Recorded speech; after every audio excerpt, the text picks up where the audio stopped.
Assalamualaikum warahmatullahi wabarakatuh. Alhamdulillah alladzi ja'ala sahra ramadana sahra siyam lil mu'minin, anzala fihi al-Qur'an hudan linnas wa bayyinatin minal huda wal furqan. Ashhadu an la ilaha illallah wahdahu la syarikalah wa ashhadu anna Muhammadan abduhu wa rasuluh. Allahumma salli wa sallim wa barik ala nabiyyina Muhammad wa ala alihi wa ashabihi ajma'in. Rabbi shrah li sadri wa yassir li amri wahlul 'uqdatam min lisani yafqahu qawli, amma ba'du. Bapak-bapak, ibu-ibu, jamaah kuliah tarawih yang dirahmati Allah, Syekh Abdul Aziz At-Taufi itu menyampaikan diusahakan agar bisa iktikaf 10 hari di bulan Ramadan itu terakhirnya. Bila tidak mampu untuk iktikaf selama 10 hari, maka iktikaflah di waktu ganjil. Jadi 21, 23, 25, 27 dan 29. Bila tidak mampu juga, tidak mampu untuk iktikaf di 5 hari ganjil itu, maka kata beliau, iktikaflah paling tidak di malam ke-27. Malam ini adalah malam ke-27, karena menurut riwayat Ibnu Abbas radhiyallahu anhu itu yang paling kuat memang di 27 itu. Nah, kalau tidak bisa juga iktikaf untuk di 27 itu, maka paling tidak diusahakan di salah satu waktu di hari-hari atau malam-malam ganjil itu iktikaflah walaupun sesaat. Jadi sesaat itu walaupun 1 jam, 2 jam. Itu didasarkan pada Ya'la bin Umayyah, salah satu sahabat Nabi sallallahu alaihi wasallam yang suka beriktikaf di masjid itu dan diniati untuk iktikaf walaupun sebentar. Kalau kita tahu bahwa iktikaf itu di luar bulan Ramadan itu sunnah, apalagi kemudian di bulan Ramadan minimal ada niat. Jadi walaupun sesaat, 1 jam, 2 jam untuk kemudian kita iktikaf, terutama di hari-hari atau malam-malam diganjil di 10 hari terakhir Ramadan. Nah, ketika ditanya Syekh Aiman Al-Jami itu tentang salah seorang rektor Universitas Hadis di Universitas Madinah, itu beliau ditanya apa yang dimaksud mencari Lailatul Qadar itu. Mencari Lailatul Qadar itu sebenarnya adalah memperbanyak amal soleh di waktu 10 hari terakhir Ramadan, kemudian memperbanyak sholat, lalu membaca Al-Quran, lalu infak atau sedekah, lalu banyak-banyak berdoa yang sudah maksur yang diajarkan Nabi, Allahumma innaka afun tuhibbul afwa fa'fu anni. Jadi memperbanyak doa itu, lalu kemudian memperbanyak tadarruknya kita kepada Allah Subhanahu wa taala. Jadi kalau malam 27 sekarang ini kita kemudian mau melakukan itu, paling tidak ketika ditanya apa sih mencari Lailatul Qadar itu, maka kata beliau makna mencari Lailatul Qadar itu adalah memperbanyak amal soleh, ya sholat, ya bacaan Al-Qur'annya, infaknya, sedekahnya, lalu doa-doa ya panjatkan, terutama di malam-malam ganjil seperti malam ini sekarang 27. Teruslah lakukan itu, maknanya orang yang kemudian mencari Lailatul Qadar, bukan kemudian diteropong jalan-jalan melihat langit, bukan, tapi semata-mata adalah memperbanyak ketaatan kepada Allah Subhanahu wa taala. Nah, jamaah yang dirahmati Allah, di hari-hari ini ya, atau di malam-malam ketika kemudian kita berada di 10 hari terakhir bulan Ramadan itu, sesungguhnya adalah salah satu muhasabah penting yang kita lakukan itu adalah ketika kita harus mendalami ayat-ayat Al-Qur'an. Jadi kalau di dalam Al-Quran itu disebutkan ya, bahwa Al-Quran itu merupakan mau'idah, nasihat-nasihat buat diri kita sendiri untuk kita jadikan pelajaran di depan kita. Abu Musa al-Asy'ari itu pernah mengumpulkan 300 ahli hafal Quran ya. Jadi hafid dikumpulkan, para hufat, orang-orang yang hafal Quran itu dikumpulkan oleh Abu Musa al-Asy'ari itu. Ada sekitar 300 orang yang hafal Al-Quran. Lalu beliau menyatakan, ini Al-Quran yang agung. Ini akan menjadikan ladang pahala kita, atau justru sebaliknya akan menjadikan dosa buat kita. Loh kok bisa? Nah, beliau mengatakan, maka ikutilah Al-Quran. Kalau Al-Quran di depan kamu menjadi petunjuk kamu, maka dia akan menjadikan ladang pahala yang mudah untuk memasukkan kita ke surga.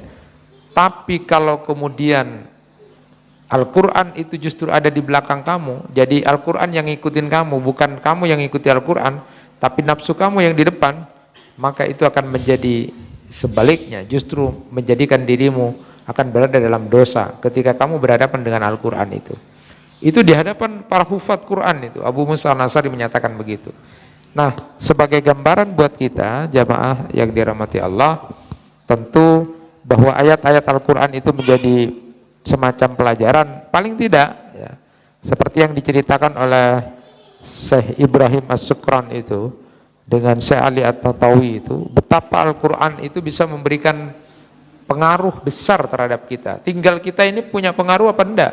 Kalau di dalam ayat Al-Quran disebutkan surat Al-Hasr ayat 21 itu, lau anzalna hadzal Qur'an ala jabalin la ra'aitahu wasyi'an mutasaddiam min hassatillah. Seandainya Al-Quran ini diturunkan pada gunung, maka gunung itu nanti akan menjadi takut dan pecah karena takut kepada Allah Subhanahu wa taala. Bagaimana dengan hati kita? Apakah ayat-ayat yang sudah kita baca itu punya pengaruh kepada diri kita? Maka ketika malam, ketika kita i'tikaf, ketika kita kemudian menghidupkan malam di keluarga kita, di mana saja, ketika menghidupkan malam itu, yang dilakukan boleh diantaranya adalah bermuhasabah. Bagaimana kemudian Al-Quran itu menjadi pelajaran. Saya ceritakan tentang Syekh Ibrahim As-Sukran itu, pernah bercerita itu. Ada seorang pemuda yang kemudian suka ngelawan orang tuanya itu. Orang tuanya dilawan, tak ada tepakna orang tuanya terus. Dilawan. Sampai kemudian orang nasihati, sudah kamu tidak boleh gitu sama orang tuanya, tidak boleh gitu sama orang tuanya, tidak boleh gitu segala macam. Tak mempan. Lalu kemudian dipanggillah oleh Syekh Ibrahim As-Sukran itu, lalu kemudian beliau bacakan ayat di dalam Quran surat Al-Isra ayat 24 itu. Pemuda ini kemudian disuruh baca, coba tenang dibaca. Nah, itu dibaca. Waqfid lahuma janahadzulli minar rahmati wa qur rabbirhamhuma kama rabbayani shaghira. Nah, itu dibaca. Jadi kalau di Al-Isra ayat 23, Al-Isra ayat 24 ini yang sudah dibaca. Bahwa kamu rendahkan dirimu di hadapan orang tua kamu itu dan berdoalah agar kamu kemudian nanti agar Tuhan mengasihi orang tuamu sebagaimana kemudian mereka mengasihi kamu sejak kecil. Jadi ketika membaca ayat ini, pemuda itu kemudian terpengaruh. Ya, bukan karena dia kemudian orang Arab paham ayat Al-Quran ya. Kita ini kan susah untuk paham. Makanya kan kemudian seberapa kemudian ayat-ayat itu punya pengaruh. Nah, sama dengan ketika Syekh Ali At-Tantawi itu kemudian bercerita, kalau tadi pemuda itu setelah dibacakan ayat itu, lalu kemudian dia tidak lagi melawan orang tuanya, dia coba merendahkan diri, karena memang Al-Quran itu punya pengaruh. Gunung saja bisa pecah gitu kan. Bagaimana hati kita ini, kok sekeras besi itu? Hati ini kan sebenarnya lembut, ini lembut sebenarnya, tapi mulanaksowa, lebihan dari besi itu. Nah inilah yang kemudian menjadi muhasabah kita. Al-Quran itu menjadi mau'idah. Nah, tetapi kalau kemudian Al-Quran tidak kita jadikan petunjuk di depan, tidak akan ada punya nilai. Itu katanya Abu Musa al-Asy'ari itu kepada para hufat itu, hati-hati, ini Al-Quran ini agung, bisa menjadi kemudian ladang kita menuju surga atau sebaliknya. Lalu kalau ceritanya Syekh Ali At-Tantawi itu adalah dua orang suami istri yang sudah bertengkar keras itu. Sudahlah pokoknya wis cerai, anaknya tidak dipikir, sudah cerai. Lalu kemudian oleh Syekh Ali At-Tantawi waktu itu sebagai seorang hakim ya, dia menjadi hakim terus dinasihati keduanya karena sudah tadi tepak napa pada salah, saya laki salah, saya bini salah, itu sudah tengkar luar biasa itu. Lalu oleh beliau kemudian dibacakan, coba baca Quran surat Al-Baqarah ayat 237 itu. Wala tansal fadla bainakum, janganlah kamu kemudian melupakan kebaikan-kebaikan di antara kalian. Kamu ingat dulu bagaimana kamu mencintai dia, apa kebaikan dia. Coba ingat dulu waktu awal gimana. Diingat-ingat akhirnya dua-duanya merendah. Lalu diingatkan tentang saya nggak anak nabekna, anak itu jadi gini-gini segala macam. Akhirnya kemudian keduanya mulai merendah dan sama tangis-tangisan. Walaupun memang tidak kemudian utuh lagi. Tapi paling tidak Al-Quran itu memang betul-betul bisa berpengaruh. Nah inilah yang menjadi menarik ketika Imam Al-Juri itu dalam kitab Akhlaq wa Hamalatul Qur'annya itu membicarakan buat kita, apakah ketika kita sudah 1 kali hatam, 2 kali hatam, atau yang sampai ada yang 5 kali hatam di bulan Ramadan itu, betul itu punya pengaruh kepada dirinya atau tidak? Paling tidak untuk membersihkan hatinya dengan efek bacaan-bacaan Quran, pahala-pahalanya, kebaikan-kebaikannya itu akan berpengaruh terhadap sistem organik tubuh kita ini. Betul itu bacaan-bacaan Al-Quran, betul sudah ada penelitian.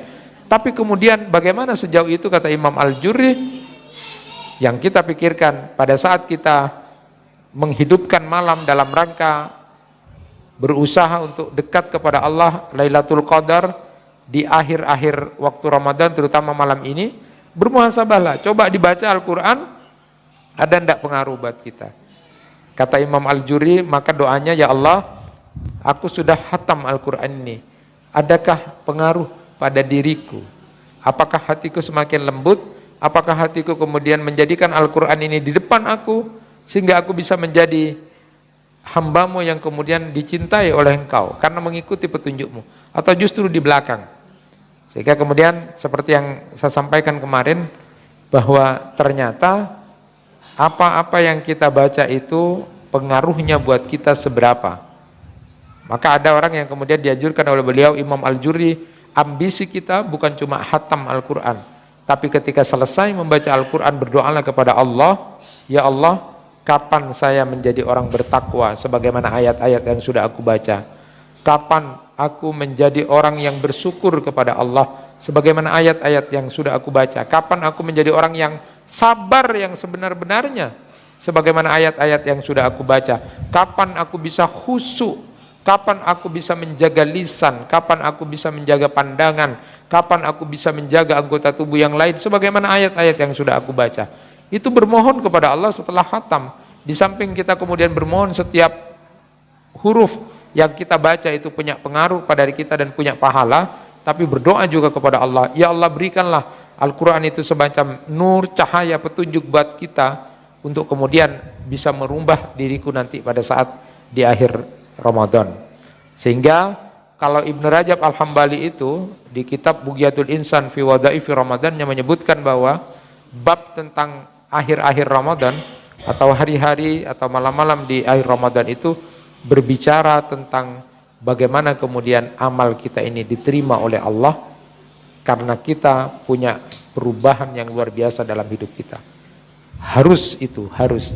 Kalau ada dalam sebulan ini kita sudah mulai berubah, hati kita menjadi lunak, hati kita menjadi baik, hati kita sudah berusaha untuk menjadikan Al-Quran di depan kita, insya Allah nanti sebagaimana yang disebutkan dalam kitab itu juga, Allah Subhanahu wa ta'ala berfirman pada hamba-hambanya, nanti ketika sudah takbir Idul Fitri itu, ketika dikumandangkan Allahu Akbar, Allahu Akbar, saat takbir itu dikumandangkan, Allah berfirman, para hambaku sudah selesai melaksanakan puasa karena aku, dia tidak makan dan minum karena aku, tidak berhubungan karena aku, maka aku sekarang membebaskan mereka dari dosa-dosa dan kesalahan yang sudah mereka lakukan, dan hari ini mereka bisa lahir seperti bayi yang baru dilahirkan. Apalagi niatnya sebagaimana kemudian disebutkan oleh Ubay bin Ka'ab itu, kalau orang berniat nanti habis Ramadan saya harus jauh lebih baik, saya harus berubah, maka dipastikan orang ini akan dijaga oleh Allah Subhanahu wa ta'ala. Tapi kalau sudah di akhir-akhir Ramadan, parah lah Maria betak boleh masongko, ala kuah boleh ruase coba maksiat boleh, itu tidak akan punya nilai dari apa yang dilakukan selama Ramadan. Tapi kalau sudah Ramadan di akhir-akhir dia berniat, saya harus berubah, saya harus jauh lebih baik, maka insya Allah Allah akan menjaga dan menjadikan dirinya bersih dari dosa dan kesalahan yang dilakukan, dan dia keluar seperti bayi yang baru dilahirkan. Tapi kalau muncul lagi benih-benih, paraklah merdeka, parak, mari dia, itu sudah tidak akan punya nilai, dan itu adalah sebuah kemaksiatan yang luar biasa dan justru akan berbahaya pada dirinya.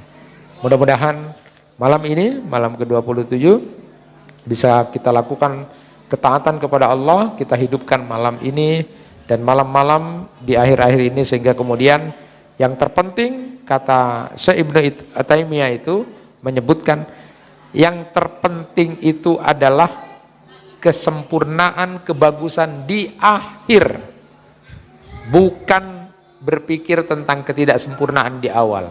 Jadi kalau awal-awal kemarin kita tidak semangat atau tidak sempurna, itu tidak penting. Yang penting itu adalah bagaimana menyempurnakan di hari dan malam-malam terakhir bulan Ramadan ini. Mudah-mudahan Allah memberikan kemudahan kepada kita untuk bisa kemudian dekat dengan Allah, diberikan jalan untuk kita tetap berada dalam hidayah dan ketaatan kepada Allah, sehingga kita bisa meraih ampunan, rahmat, dan kemudian pembebasan dari api neraka di akhirnya nanti. Itu yang bisa disampaikan, mudah-mudahan bermanfaat. Kurang lebihnya mohon maaf. Wassalamualaikum warahmatullahi wabarakatuh.